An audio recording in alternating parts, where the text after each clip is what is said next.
Yeah, you know, you kind of think about all the coaches that have impacted you. I guess, you know, I think most people would probably say your parents. It's a great question. I mean, I know it probably is a fairly popular answer, but my father was pretty involved in kind of youth sports when I was growing up. And I think it starts at home with your parents, and my father being a coach, and growing up and you know, going to practices on Saturdays and on vacation days with him. I thought you know, that was I enjoyed that.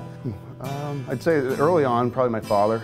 You know, he went to almost all my dad's high school games growing up. A lot of his practices during the weekends. In a house where, you know, my dad was a coach. You know, my brother and my sister and I, you know, we grew up.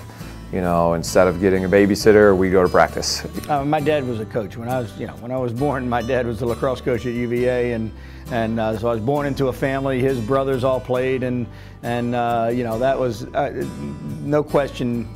Watching him coach, you know, he was coaching, you know, soccer, lacrosse, and basketball at Virginia, and so I was going to different, you know, practices all the time. Then he became an athletic director, and I got to go to the schools where he was and watch all the different coaches.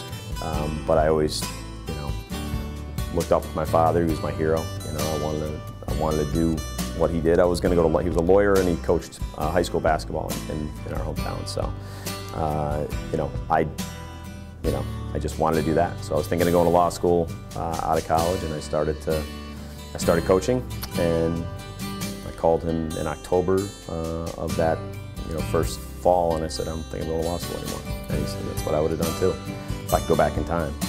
You see somebody that is your father, your role model, and you try to pick up, you know, some of the things that they instilled in you. I was just in that environment and saw the influence that he had on these high school kids, and just how much they looked up to him, and you know, the life lessons that he was teaching them on a daily basis. No question, my dad's my biggest inspiration in coaching. But my father, you know, just the beginning and end of it all for sure. He's the guy I definitely wanted to be like as a coach and mentor.